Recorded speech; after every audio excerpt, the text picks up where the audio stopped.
Good morning and welcome everyone to the hrQ IDEAL Roundtable webinar. I'm your host, Sal Vergara, Vice President and Managing Director for hrQ here in Dallas. Joining me today again is our Chief Revenue Officer, Mr. Brett Kierstead. Special thanks to Deborah Brousseau, Monica Michon, Chris McChesney, and Jonna Jacobson in marketing. These events would not happen without the work of these fine individuals. Like all of our webinars, lots of our attendees today are current clients. From the video that you saw, and those that aren't familiar with this, our parent company, Landrum HR, is a nationwide human capital services organization, and we offer full-service HR outsourcing or PEO services, worksite management and staffing solutions, and insurance. The hrQ division conducts searches for top interim and full-time HR professional placements, ranging from recruiters all the way to CHROs, and we offer comprehensive HR consulting with our deep expertise in talent management and strategy, HR transformation, organizational design, workforce planning and analytics, and HR on call. Very quickly, there is a background sound. If panelists right now can put yourselves on mute until, let's see if that'll work, because I think the audience might be hearing that as well. Maybe our technical folks can figure that out. But quickly, as a reminder, I created the hrQ IDEAL Roundtables as a platform to advance the dialogue and awareness around inclusion, diversity, equity, and authentic leadership, IDEAL.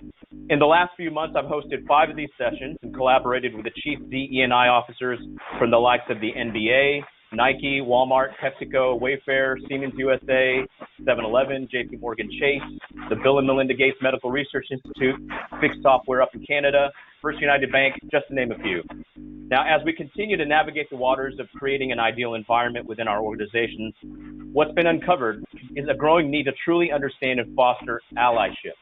Within DE&I, there are several areas where allyship is critically necessary, but there are even more complexities from a woman's perspective, as there are inherent challenges to garner advocates to act on inequalities by taking action to help end patterns of discrimination. There are other areas of ID&E that call for allyship, so we'll touch upon those as well. And obviously, we're looking forward to another insightful conversation. Now, as we celebrated Black History Month in February, it seems apropos to have this conversation because March is Women's History Month, commemorating and encouraging the study, the acknowledgement, and celebration of the vital role of women in American history and our everyday lives. Today, I'm honored to assemble a terrific panel of human beings and professionals. First off, Yvonne Wolf, former head of human resources at the Bill and Melinda Gates Medical Research Institute up in Boston. She is the founder of Talent Matters. Michelle Bogan, founder and CEO of Equity at Work, a DE&I consultancy here in Dallas. Rebecca Stevens, head of global health partnerships at Novartis. She is our lone international representative here, calling in from Switzerland. It is evening, so we very much appreciate her time and efforts here for us today. Mr. Andy Hooper, he is president of And Pizza in Washington, D.C. And then last but certainly not least, Mr. Ryan Mitchell, the director of DE&I at CBRE here in Dallas. So without further delay, good morning to everyone. Good evening to Rebecca in Switzerland. Again, I'm honored and grateful to have you all with me today. For those tuning in, if you have any questions or comments, please remember, send those in to us via the questions panel, and Brett will farm those out to us. There will be a quick poll on your screen. So if you can give us an idea as to what your level of awareness of the concept of allyship, that would be great. So are you fully aware of it and you're working to nurture that culture? You were only made aware of it as a byproduct of what happened last year, or you've never heard of it and would like to educate yourself. So please take a moment to fill out that poll very quickly. As we're tallying the responses, I encourage you to connect with us via LinkedIn. Every registrant will be getting an ideal executive summary that we created sort of as a DE&I best practice playbook, as well as a recording of this session. So if you have any questions, or you would like some guidance or support in building your team and or establishing an ID&E strategy, please reach out to me and let me know, and we'll obviously provide you that support. So we're tallying the responses. I'm watching this as we go. It looks pretty even. We'll see the responses and the results here in just a minute. Again, fully aware of it and working to nurture it, was not aware of it, or only made aware of it as a byproduct of what happened last year, or never heard of it and would like to educate yourself. right, we're getting close here. 75% of y'all have voted. And it's still very equal. As we're tallying these votes, again, reach out to us via LinkedIn. As you get the follow-up and the feedback from us, obviously, if you have questions, send those questions via the panel. The questions panel, Brett will send those to us and we'll address those. We're almost finished. Just so you guys know, if we don't get to your questions live, Monica will amalgamate and consolidate all of those, and we will get those answered and send those to you as soon as possible. So you will get your questions answered. We're close to getting all the votes in. And here we go. Let's look at the results here. Very equal, 35%, fully aware of it. You're working to nurture that culture. 35% was only made aware of it as a byproduct of what happened. When we say what happened last year kind of amplified all of this. And then lastly, never heard of it and would like to educate yourself. So looks very even. We're all in luck as we have a panel of experts to help shepherd us through this topic. So panelists, if you're all ready, I'm going to ask a foundational question to help frame our conversation. I'll call each one of you out Brady Bunch style. So what does allyship mean to you? Ms. Wolf, if we could start with you first, please.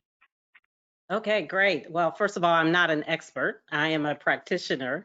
So I'm in a learning journey with everybody else. And I think that third split speaks to the fact that there are multiple definitions out there. I'm not, and the conversation is evolving.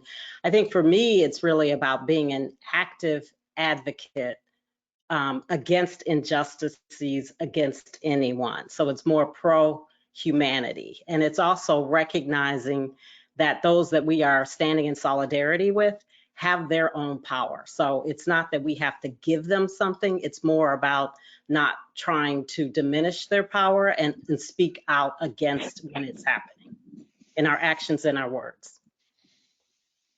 Excellent. Thank you. Michelle. Looks like we got on mute. There we go. Oh, you got me? Can you hear me? Yes, we're good. Yes. So I will build on what Yvonne said. I definitely agree with everything she mentioned. I think, corporate setting, which is really sort of the world that I operate in, when I think of an ally, when I was looking for allies or currently look for allies in my, career, I'm looking for someone to represent me in the rooms that I can't be in.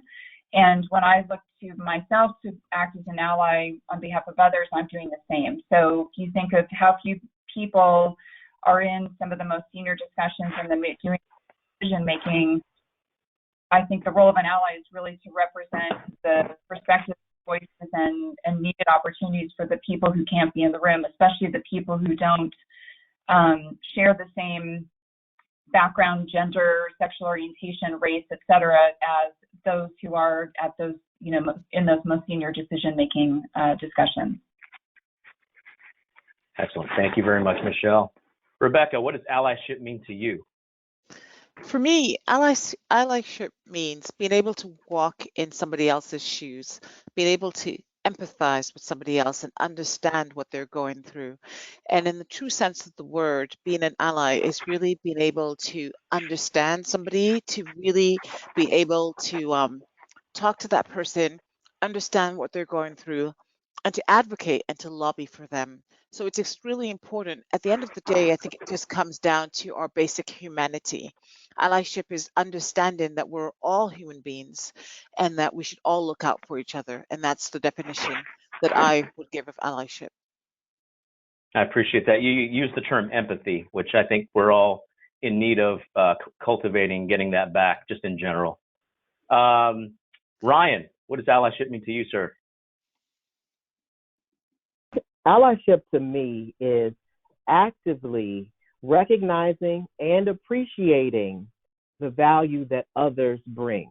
And I put I put the word actively in front of my definition because this can happen in a lot of different ways, and I'd love to talk to you more about that throughout the panel. Excellent. Thank you, sir. Mr. Hooper. Thanks, Sal. I would piggyback on Ryan's verb there of actively. To me, allyship is an active and consistent practice. Vaughn used that term practitioner. And of all the different definitions that I've heard and been familiarized with, I think one that kind of walks through a few layers resonates most with me, which is that allyship in practice looks like listening first, amplifying the voices of those whom you are actively advocating and supporting, and then speaking out. And I think for me specifically, it follows that progression because it begins with listening. And then it begins with amplifying and not centering the conversation on yourself, but rather helping that person be able to use the power that is innate in them to have the platform to share.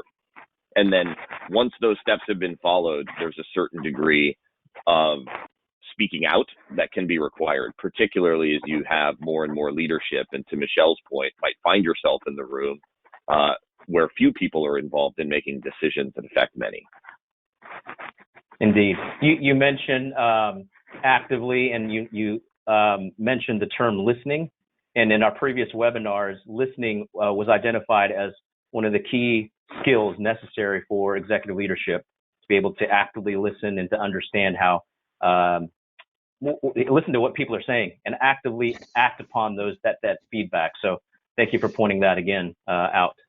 So thank you all for that. Kind of set some context. We all have an idea of the audience of where they are in the realm of allyship. For the first question to Michelle, it's a basic question, but it looks like 65% of the folks here listening would really like to hear your answer. Why do companies need to cultivate a culture of allyship? Why is it even necessary? It's interesting. There's been a lot of talk. I'll sort of provide a little education on a term called performative allyship, which has become a more commonly used term, I would say, especially, which is kind of showing the difference between what several of you have mentioned as being active versus sort of making statements, on social media, making some statements internally, but then not really putting the right actions behind it. And I think, the importance of having allyship within a corporate culture comes down to the fact that it's not all of these challenges that we have for women, for better racial representation, better representation across disabilities, veterans, all these different dimensions. And all of those things are very much intertwined. By the way, we're not only one, none of us is just one thing. You've got to have a very active role in having those allies in the senior roles to make sure that they are identifying the changes that need to happen in a company's organization and their operations so that these changes stick for the long term. So it's not just, you can make a statement, that doesn't change anything. You might change your recruiting process at the bottom. That doesn't mean that just because you bring in some different people at the bottom that they're going to make it to the top. So allyship does need to become embedded in corporate culture, especially at the most senior levels, and especially at within the owners of the major decisions and the drivers of how all these operations are functioning. I'm a total data nerd, so when I look at when I think about this, I like to say sort of see what our broad representation of our workforce looks like, and then how that's translating into the C-suite and even VP, SVP levels and up. More than half the workforce is female.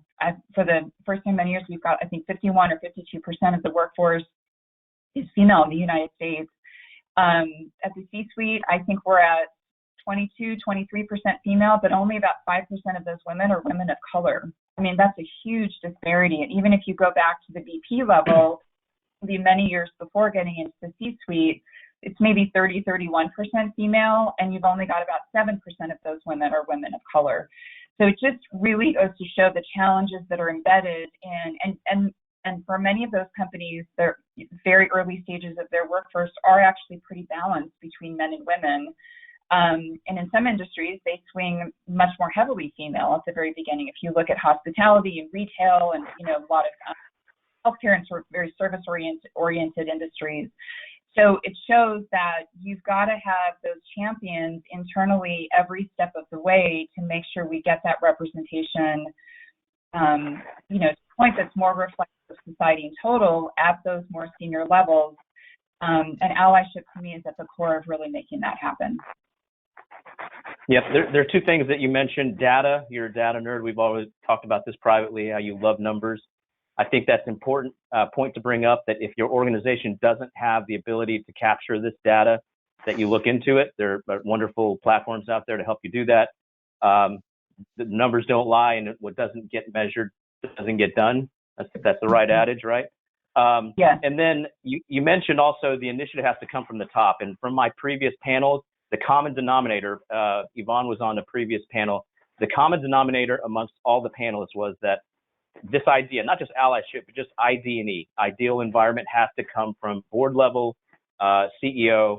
We're seeing, and I can't remember who I was talking to yesterday, but NASDAQ has put out very recently, Brett brought up an article to me not long ago that NASDAQ is requiring their members to show some level and some semblance of an ideal strategy, DE&I strategy.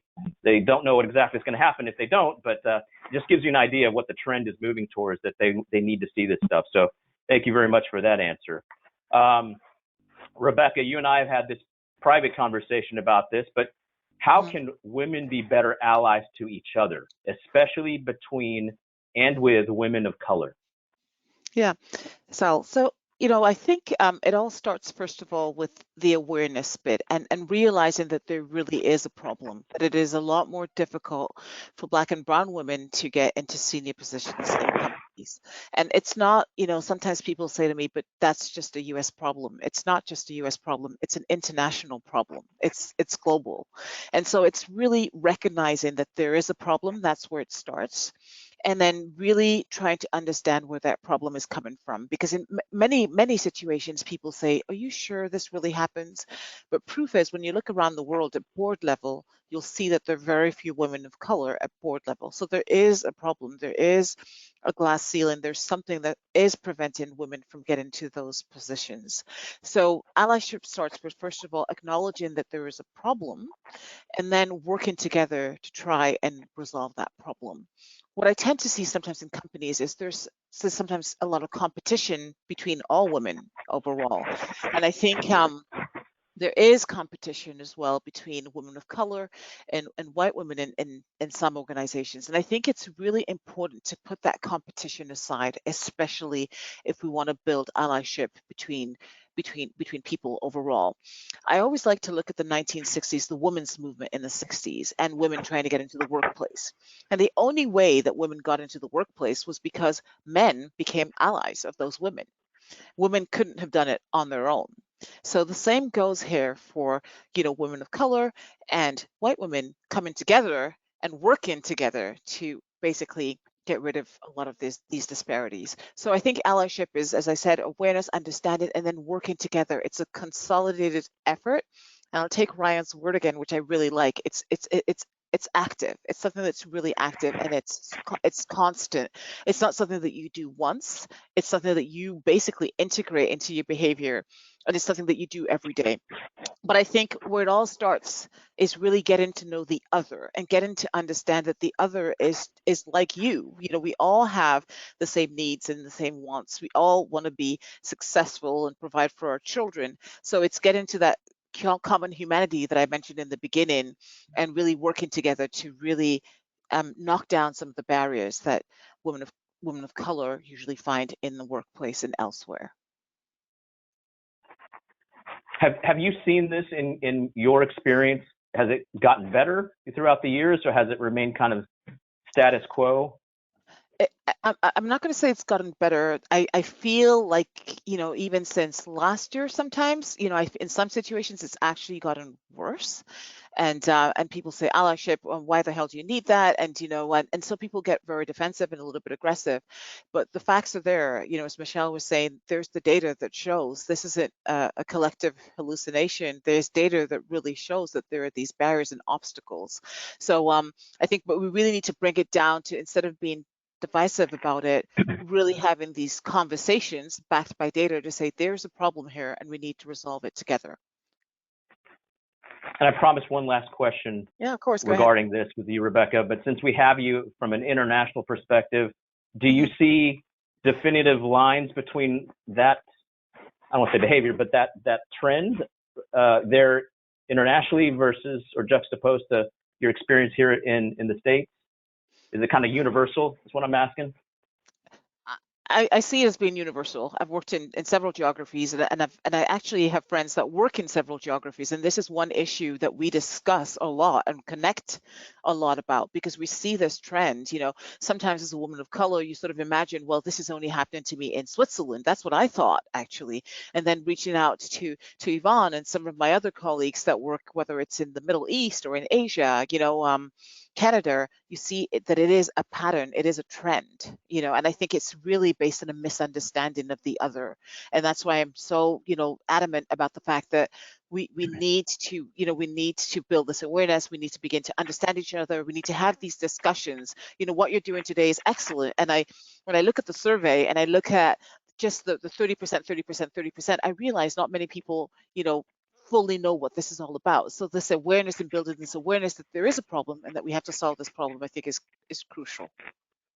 Excellent. Agreed. This kind of dialogue, as you said, it's universal. So it's not just domestic, but something that we can apply across the board. So Exactly. Thank you very much for those thoughtful responses. How about you, Ryan? What are the skills necessary to nurture allyship amongst URMs? And for those of you that don't know what URM means, underrepresented minorities.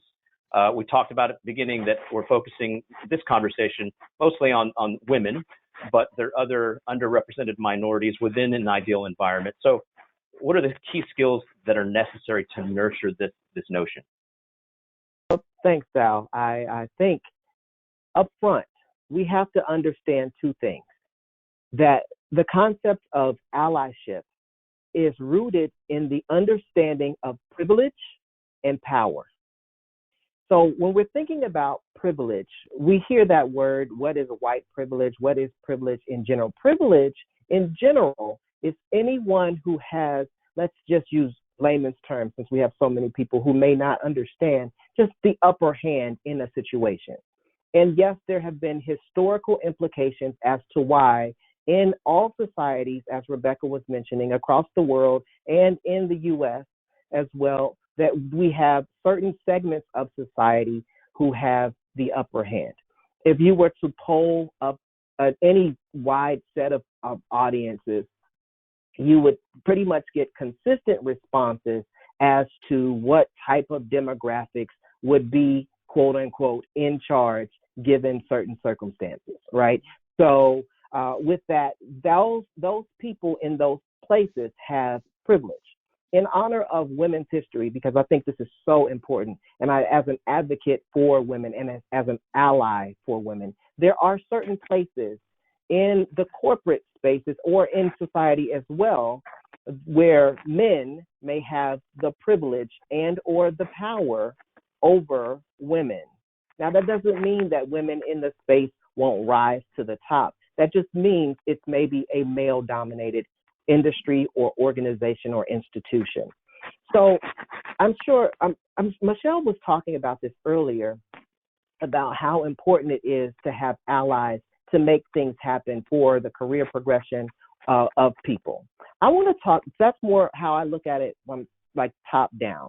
I also want to look at this from a bottom up, because each person who is listening right now has the opportunity to use their power and or privilege for someone else.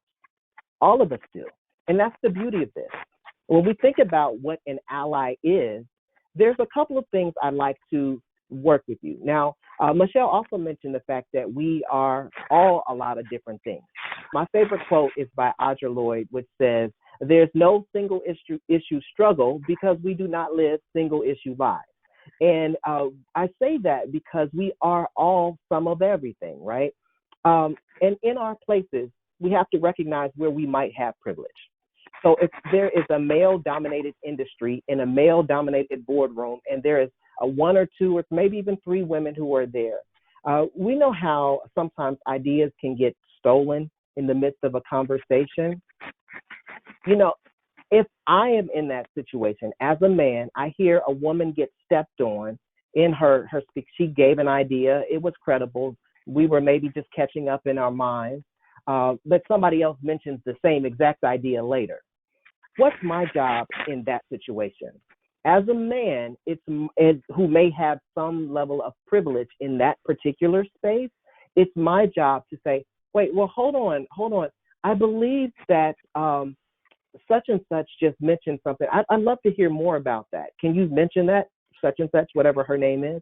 So I think there's space there from a bottom up for us to always recognize, one, what's the power struggle in the room? And what's my job in this space? Also, when we hear offhanded remarks, things that could potentially even be offensive to others, it's also our job to make sure that we don't have to be big preachers in the space, because that's what makes people shy away from standing up for other people. But one thing we could do is simply ask these words. If you want to write this down, please do. Hey, you got to say it in a nice way, but it's, hey, what did you mean by that? By just simply asking that question, you give the other person the opportunity to maybe adjust their thought and to let them know that you recognize that whatever they just said could have potentially been taken maybe the wrong way, or maybe they meant it the wrong way. But we're giving them the opportunity to save face in that moment without us having to say, don't say that, and us feeling some kind of way. And I'll leave you with a couple of things. And that's why people don't step forward in those everyday moments, in the meetings, on the elevator, when we could ride elevators with other people. There's moments where we have to think about, why don't I feel comfortable? One, it could be retaliation. We could feel like we'll be on the outside of the in club or in crowd if we speak up in those moments. So I would ask everybody to think about having a little more courage in those moments, because we want to make sure that we're really serving as allies, real allies, not performative allies, but real allies. And if that means spending a little of our capital, then that's fine. Because do we really want to be associated with people who are going to diminish other people anyway? Well, I don't. I can't speak for you. Another thing is the bystander effect. That's, somebody else is going to happen. It happens all the time. Red light is flashing right around the corner from my house. I'm on my way to drop off my son. I think, somebody needs to call the folks so they can fix this red light, right? And so we're just depending on other people to do what we should really own the responsibility of. So those are the couple of things that I thought that we should just think about when posing this question of what tools we can use. Now, this can look a couple of different ways from the bottom up, but from the top down, it can also look like mentorship opportunity, providing mentorship opportunities for a marginalized community member. It could also look like being a sponsor or making sure that those sponsorship opportunities, so it goes right back to what Michelle was saying, making sure that I can use my voice for other people who might not be in the room with me at the time. So I could talk about this forever, but it is so important to have the conversation around what an ally is and provide the tools for individuals to make sure that they can use those, yes, when they have a lot of privilege, but even in those everyday moments. Absolutely. And you bring up a few good things that one is your response exemplifies what you and Andy mentioned. You actively have to do something. It's not just a matter of saying it. And then two, I feel like it's incumbent upon men, particularly around this topic, to educate ourselves and not expect women to teach us. Of course, they're going to guide us and give us recommendations and suggestions and give us their perspective, but we need to take it upon us to educate ourselves. And that just means really in an ideal environment, people should educate themselves and they should take the initiative to do that instead of expecting the other group to do that for them. So some really good points. And then, we'll get to this a little bit later, but just collectively as a group, if you think about maybe an answer here shortly, but how can companies, what can you do to formulate and practically and programmatically cultivate allyship? What can you do as a company to help cultivate this? What are ideal actions that you can actually implement? So that's not a question for right now, but as you guys think about, if you guys can think about that, because we'll circle back later. Yvonne, if I can ask you something real quick. As it relates to women, this is kind of a good segue from Ryan's response. How do you best engage with male colleagues to foster allyship? But then you don't want to create a sense of unintended divisiveness. But so how do you shepherd us through, when I say us, men in general, how do you shepherd us through this concept? Because a lot of times we don't understand it. One, we're not aware of it. We're just ignorant, not stupid ignorant, but just ignorant of the topic. How do you engage with us so that it's not divisive and that we can learn from it? Yeah, that's a powerful question. Thank you for asking. And again, I come to you as a practitioner, having had this conversation a number of times in organizations while embedding ideal environment, using your vernacular, into human resources practices and decisions and things like that. And I think the first thing, this is kind of building on the conversation that everybody has brought up, and I think Michelle may have started it, is this whole point about listening. I think a person who is wondering about what is happening, my first job would always be to listen to them. I want to understand, how's this landing for you? As Rebecca talked about, a lot of times it's rooted in a lot of misunderstanding about the other. And I would add that it's also often about the misunderstanding as to the why. I think organizations spend a lot of time talking about what they're going to do. NASDAQ saying put women on boards. There are, financial organizations saying I'm not going to invest with you unless there are women on boards or a person of color on board. What's missing in that conversation is the why. And for some people, it might feel like a takeaway. It might feel like a zero-sum game. Somehow that one seat on the board was mine, and now that Michelle has it, I can't have it, And so I think, really getting at the heart of what is troubling this human being, or this man, or this white male, whatever the case may be, and having some empathy for their situation. I have to say that I do have empathy for the pain of anybody who is struggling in this work, and often, I like to think about what would happen if I woke up one day and I just the narrative that may have been playing in my mind that, I am the definition, I am the center, I am the example of humanity, suddenly is eroded by all these other conversations that are happening. And I don't think that's the case. So that's the interesting thing. So the first thing is to listen. The second thing, as this panelist has already talked about, was having a lot of empathy, and then trying to use that conversation to move to some shared understanding. One of my mentors, his name is Omri Johnson, who I think you might know him. He has a firm called Inclusion Wins. He has this wonderful analogy that he uses, which is about a garden. And if you have a garden and you discover in the garden that you're missing some nutrients, your first choice is going to be to add the nutrients to the garden. And to recognize that the nutrients are actually what's missing in terms of the garden growing. And so if we think about inclusion that way, that it's not a takeaway, but it's what's missing from what we're trying to accomplish, I think that lands better for people, because if we can grow the garden, it actually grows for everybody. We all know that inclusion translates to innovation, translates to winning. So ultimately in this conversation, I get to say to a leader or to a white male or whatever it may be, you want to win, right? Why would you not want everybody to be able to show up and play? Yes. And for the folks that want to get that individual's name, can you repeat his name again? Oh, Omri Johnson, Inclusion Wins. Yep. If you Google that, yeah. Mhm. Excellent. Thank you very much for But that. you've I think got you you've mentioned got that to some me before. incredible experts right here too. Michelle, what's your firm again? Absolutely. Equity at Work. Excellent. Thank you so much. Mr. Hooper, how can, an effort to establish some level of acknowledgement, this can be awkward and for some, but what privileges and biases do you have that can impact allyship? Yeah, thanks, Sal. I mean, I think,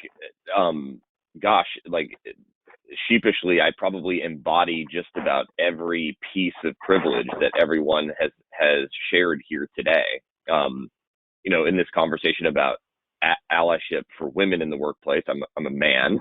I'm obviously a white man. I'm not worried about how I'm going to feed my family today from a socioeconomic standpoint. And on top of all of that, I'm the president of my company. So, to come back to Ryan's acknowledgement of, understanding who has the upper hand, as I think about allyship for myself, I have to begin first with the acknowledgement that, I have the upper hand, in almost every single conversation in which I'm going to engage with people at work. I am coming at it from a position of privilege and power. And I think that's an important foundation because, acknowledging that and understanding that can ground me in the other biases that come along with that. And so, I run an organization that is proudly anti-establishment and proudly pro-inclusion and pro-social justice and pro those who are not often given power.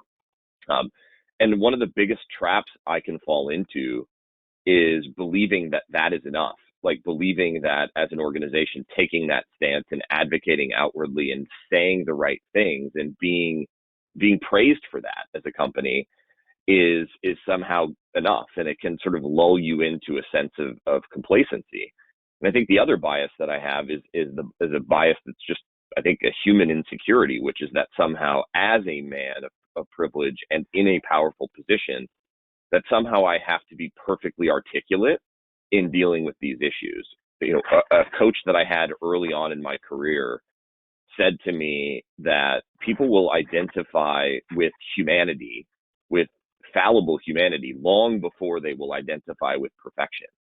And so this idea that somehow from my position of power, it's okay for me to fumble through things. It's okay for me to be challenged with things. It's okay for me to not have the answer becomes so much more inviting for others than if for some reason I were to purport to have the answer. And what's funny about that is, if I were to purport to have the answer, it would be wildly offensive for everyone. It as a white man of privilege, it would be wildly offensive. And so, stepping back and recognizing that all of those biases, if I let them impact me, are actually going to get in the way of the results I'm trying to foster as the leader of the company, is so foundational for creating an environment where people can latch on to that. And I think what's amazing is that I have found the most growth in myself and in those that work for me, and in ultimately the data that Michelle's speaking to of the actual movement in my organization when I have let go of the need to be perfect and instead just leaned into the realness of that conversation. And, I'm proud of what happens around me in that garden when you allow those nutrients to grow. And I think then what's important is, back to my definition of allyship and moving down to the speaking portion, that's when it's time to speak. When I've listened and amplified others and you see the results, now from that position of power, you shout out those results to your people and point to it. And you say, this is how we got here. Let's do more of this.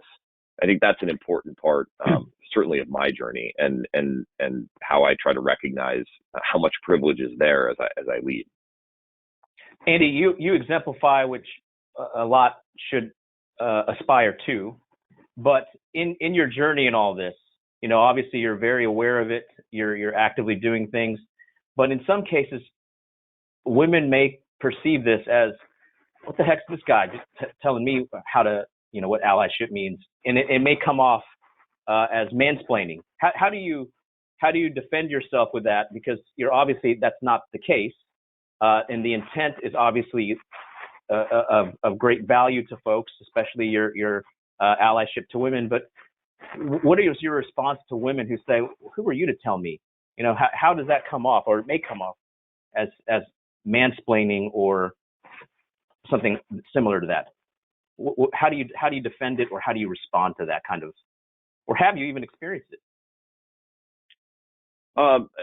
You know, I'm fortunate to be married to somebody who would probably not let me get more than a foot away from that conversation, and so I give her a tremendous amount of credit because she is an ally for me in that journey of allyship. She is willing to share in real time, in a very direct and unvarnished way if she feels like it's bordering on that in any way.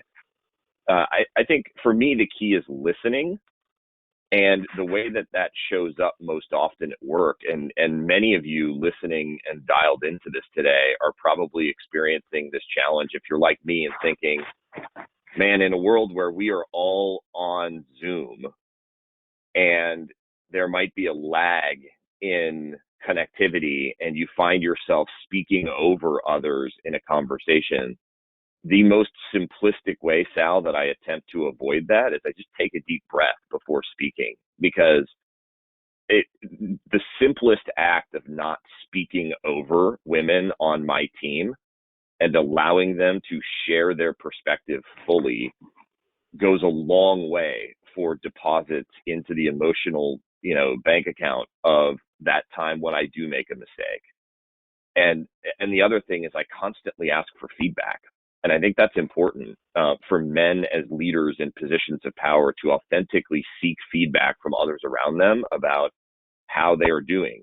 I ask the women on my team, and I'm proud that my leadership team of vice presidents and above at the company is majority female at And Pizza. I give that team my invitation to share that feedback in real time, and they are generous with me on that as well. Excellent. That's such a great statement of just close your mouth and listen. And I think that that will exude and kind of convey the idea that you are truly acknowledging what they're saying. So that's a powerful statement. Brett mentioned here that we've got some questions from the audience, so I'll let Brett ask those. Sure. One of them is, can you hear me okay, Sal? Sorry, I know we've been muted. Okay. And anybody can answer it. One of them is just someone made the comment, this sounds a lot like mentorship, kind of what we historically have thought of being a mentor.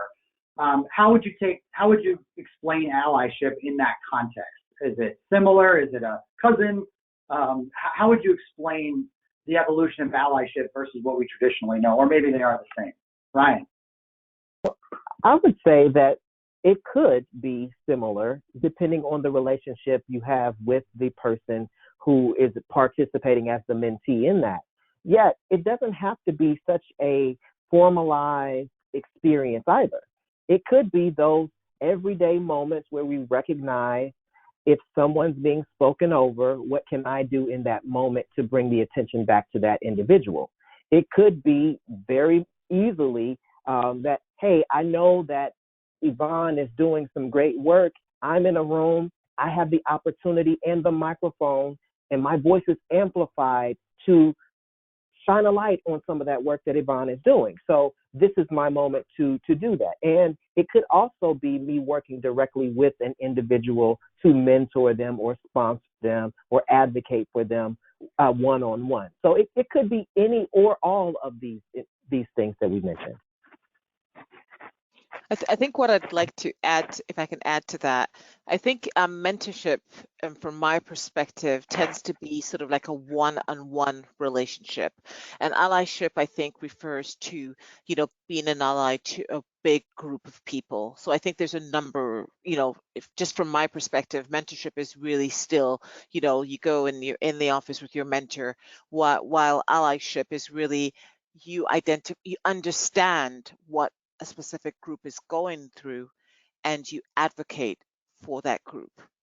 But just wanted to add that from my perspective. Excellent. Another question which I thought is very provocative, I love it. it was basically, how can you make sure you're being an ally and not a savior? You know, I think the distinction between is a great question. So everybody's like head nodding. So anyone who wants to take it, maybe Yvonne, you're the first person I see. There you go. Yeah, actually, thank you for that. And it builds to that mentorship. I think what makes it different from mentorship is the idea that I need to help you. I need to give you something.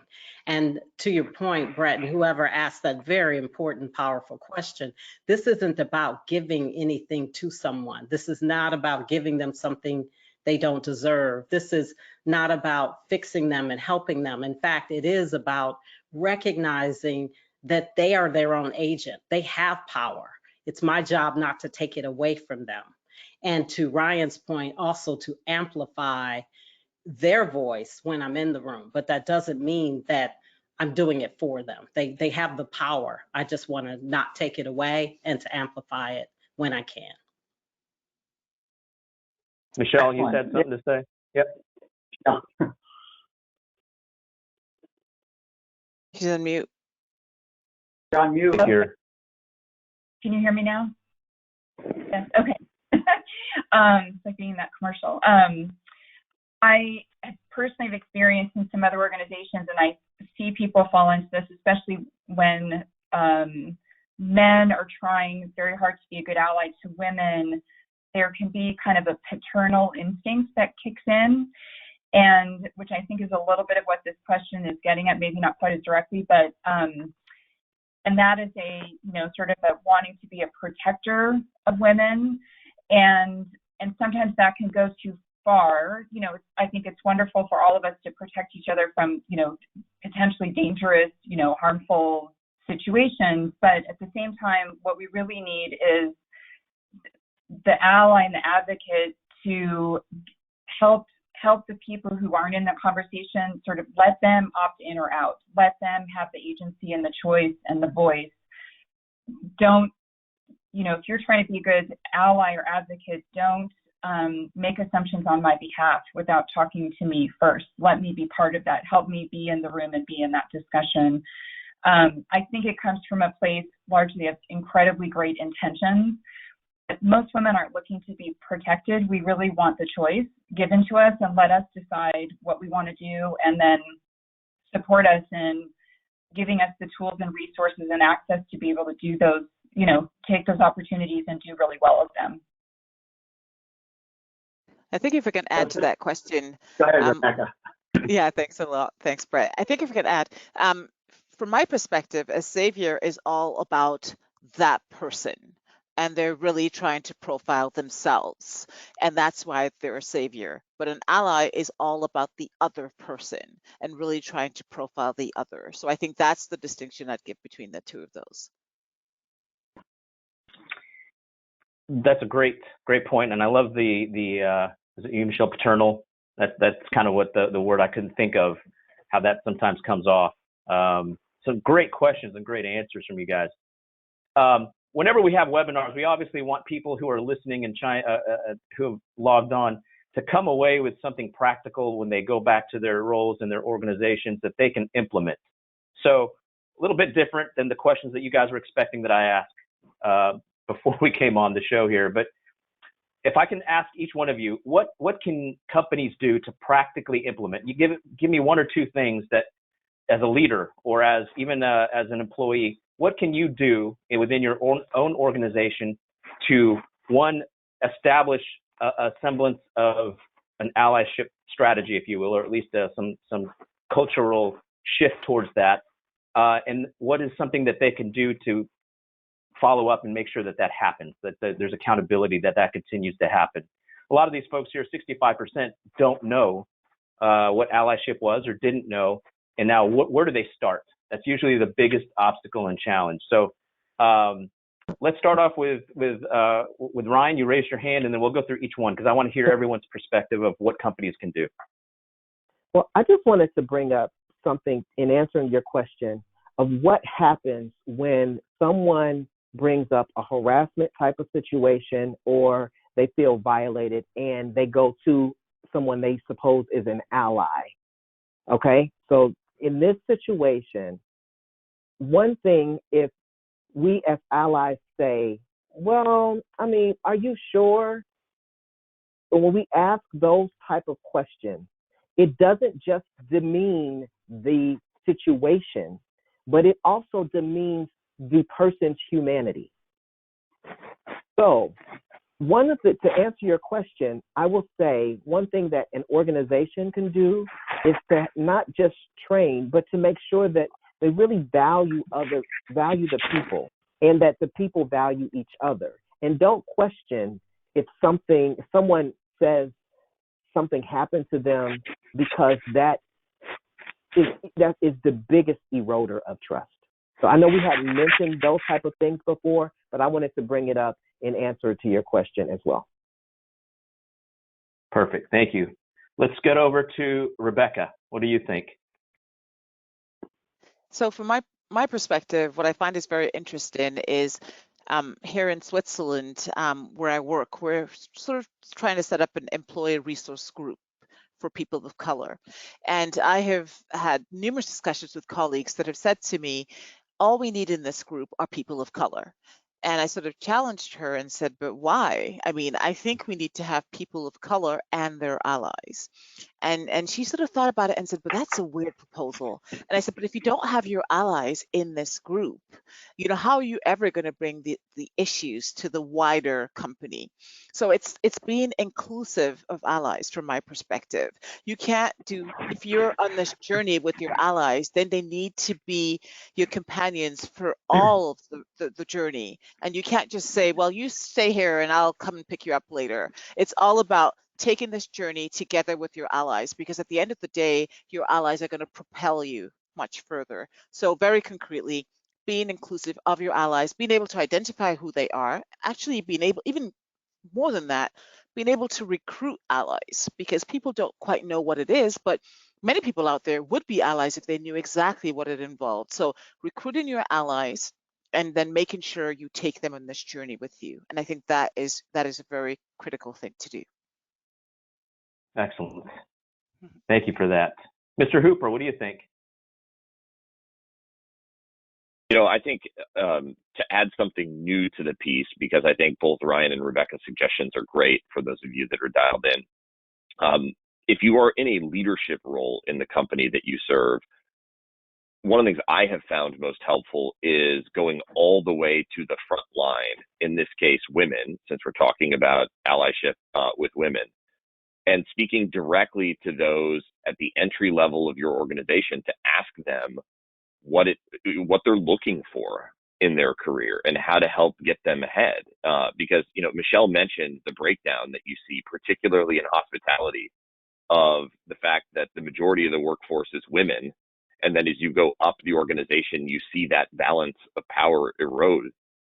One of the things we've found most successful is to continue to have an open dialogue as a leadership team of the company with the women that work in our pizza shops. And the things and the ideas we get directly from those that are driving the business forward every day are often things we wouldn't consider, because we are not living a shared experience, and things that are tremendously impactful for helping remove barriers to get them to the next level. And so I would encourage any of you that are out there as operational leaders, or even just human capital leaders in your organization, to institute direct, open conversations with frontline workers in your organization to help break down the dilution that happens as you move up. And I think, again, back to my commentary earlier about not being perfect, just chipping away at that at the foundational level of your organization will lead to huge gains as you move up.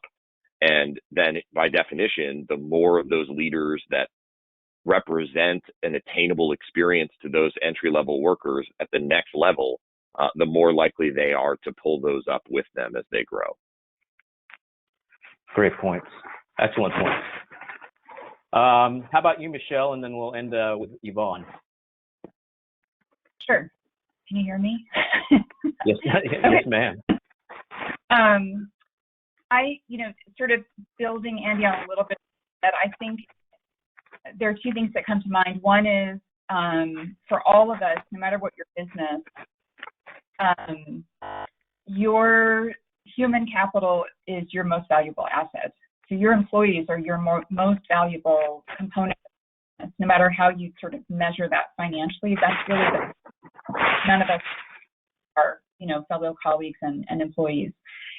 And at the end of the day, I think all of us, no matter what level, what background, anything, we want to be seen and we want to be heard and we want that to be validated. And there are a lot of great ways to do that. So Rebecca, you mentioned ERGs, and I love the idea of, making sure allies are part of the ERG process. That's, sort of embedded in that and built in. But finding ways, whether it be through ERGs, through mentoring programs, through coaching, through lunch and learns, whatever it might be, getting those feedback loops established, I think goes such a long way in, number one, making sure everyone has a voice. And I say loop because I don't see this as a one-way communication. So it's not just from, the employee base to the leadership. It's a continuous loop.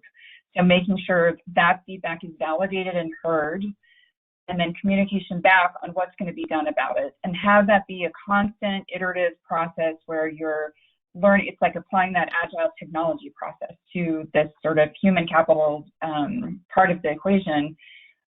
Learn, iterate, pivot, keep learning, keep sharing, keep communicating, make communication all the way around such a huge part of that. One area where I really see people, again, have great intentions but fall short often is they do that within the corporate organization, but they forget about the field. And so much of the field, whether you're in retail or hospitality or, any number of organizations, or you've got distribution centers or, like offices in other countries or other locations, everyone needs to be part of that. Everyone's got to be included, especially now with everyone being, in this work from home, so many people being, not everyone, so many people being in a work from home environment or not in the office as often. I think the human nature serves to default to your most immediate circle, but that turns into group speak. So if that group thinks, so quickly, you've got to make sure that that feedback loop really is as inclusive as possible and as broad as possible. That would be, to me, that's sort of the best way to start to plant the seed of, how to be a good ally, is really setting up that listening and that great communication. That's a great start. Thank you very much for that. And Yvonne, your thoughts? You've heard some incredible ideas. I'm actually taking notes myself. I want to build off of Michelle's last point, and I want to connect to some others. But I think this journey of being an ally actually is an internal journey. It starts there. And so I would just add to everything you've already heard is for each of us to do our own heart work. I call HEART, not hard work, but heart work. And it does entail, to Michelle's point, it might entail getting out of your network. It might entail actually reading other things, listening to other leaders, so you can understand the journey of people who don't necessarily look like you and haven't had your same lived experience. So before you even show up trying to be an ally, do some homework, do some hard work, and then ask yourself some questions. I actually have my favorite list of questions for leaders. The first one is, do I as a leader consistently demonstrate a commitment and accountability to diversity by words, actions, and the diversity of my team? Because I'm missing something from the nutrients for my garden if my team is not diverse. And then, do our daily activities reflect a culture of inclusion and belonging? Because if we get this right, and everybody's been talking about it, this is really a shared humanity thing. This is not a zero-sum game thing. So if it's a culture of inclusion and belonging, it works for white men too. Creating a system that works for women is a system that works for men. So that's the interesting point there too. And then just looking at in our talent journey of hiring, developing, rewards, advancement, first of all, are these fair, trustworthy, and transparent? Because again, if our systems aren't fair, trustworthy, and transparent, they won't work for women, but guess what? They really won't even work for men. And then I love, because I'm a human resources practitioner, we've got to examine our human resources practices to say, are we creating cultures of belonging intentionally? I like to say if we're looking at our organization and it's lacking diversity at a leadership level, or we, in our engagement survey, it says some folks showing up every day and don't feel a sense of belonging, then what is it about the systems that we've put forth that have created those conditions? And then it is our job to actually actively remove those. And I think somebody used the courage word earlier, be courageous in the organization about the changes that need to happen. But so Ally starts with me as an individual and whatever mechanisms I own. Yvonne, you mentioned a couple things. I know Brett has something to add here, but you mentioned heart shift. For those of you that know Tina Bigalki, she's the global head of DE&I at PepsiCo. She was on a panel of mine, and she said very much the same thing. It's not a mind shift, but a heart shift. And that's kind of the mentality and the attitude you must have. Nichelle Grant, who's the global head of DE&I at Siemens USA, she also said, this is not a moment, but a movement. And I think that's something that I think we should all be cognizant and aware of, and that has to be pervasive in the way we think about ID&E, allyship, et cetera. So, Brett, I think you had some comments here, some questions. Can I do one more thing too? I just want to be an ally here for Andy. I don't think you have gotten a chance to hear enough about who he is as a leader, which is one of the reasons I began following him. And I was already a fan of Ann Pizza, but learning about the quality of leadership and the culture they have in the organization, I would even encourage people to even just go to their website. One of the coolest things is that I thought was incredible is if you want a tattoo, Andy will have to pay for it, which is the opposite of what most people think about in the hospitality industry. And he recently did a podcast. And I think for anybody who is a leader or aspiring to be a leader, he has some really powerful messages about how you integrate who you are and your value system, and you actually make money in the end. You create a business that is growing and viable. So I just wanted to offer that. Nice. Thank you very much for that. Andy, you got some big fans. Thank you.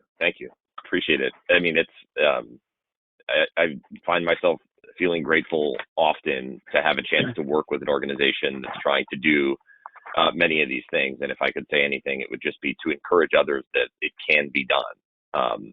Back to the earlier commentary, don't have to be perfect, just have to keep trying. Indeed. Mr. Kierstead.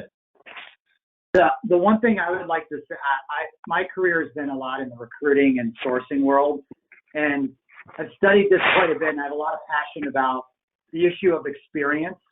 And one of the things that I think is a hidden deterrent to women, African Americans, and a lot of other groups is this, what ultimately becomes this bias against people through how we write job descriptions. So I always think of it this way. If you ever write a job description, you see it says 15 years prior experience in leadership. Do you know who has 15 years experience? Only white men. And so there's a lot of things that happen, unfortunately, is that we don't even realize it's happening. But at times I've noticed that if you follow Lou Adler and other people that are really advocating for a new way of recruiting, you have to start asking yourself, even fundamentally, are we setting the system up to disenfranchise people that probably have the skill and just need the opportunity? Like there's not a large pool of people that have 15 years executive leadership experience in women and diverse, right? So inherently recruiters put that on there and executives put that on there and people recruit for that and they don't even realize what's going on. So one of the things I would tell all of the HR people and the recruiting people on this call is go back and revisit what you're asking for, what your sourcers, what your executive recruiters, what your board people are asking, because I'll bet you they don't even realize the damage that they're doing in that area. So I know it's not totally an allyship issue, but I know it definitely is a practical thing that I know people probably don't even intend to do it, but it's an unintended consequence of that effort. Michelle, you're on mute, but it's like you have something to say. Okay. Still can't hear you. There you go. Okay. I actually think that's a huge allyship issue from, especially from an executive recruiter standpoint, where which is the the source of a lot of candidates for these senior positions from the outside. And I really challenge, I think the challenge to think about there, the way to think about it is less, have they done this exact job before, and more, what are the things that demonstrate they've got the characteristics, the skills, and the potential to be able to do the job I'm looking for, which, puts a little more work on the person that's hiring and the recruiter, but that's the only way to systemic habit that we have of sort of like rehiring the same kind of person over and over, or saying, they have to have done this, have this exact path, or these, 3 key exact examples. Like there are a lot of ways to demonstrate leadership experience and strategic thinking and team, executive level team management and understanding business and, P&L related responsibilities that don't have to be that they've done, a specific kind of job for 10 or 15 or 20 years. So I think it's a great example of another way to be an ally in that process. Thank you for that. And Brett, that was go ahead. Yeah. I just wanted to make a point just to what Brett was saying about some, just very pragmatic issues. What I find here in Geneva, which is the seat of the United Nations, what they actually do is they have what they call unpaid internships, and they've been doing that for quite a while. And what that has created right now is that the only people that can actually afford to do an unpaid internship are really, middle to upper class white kids.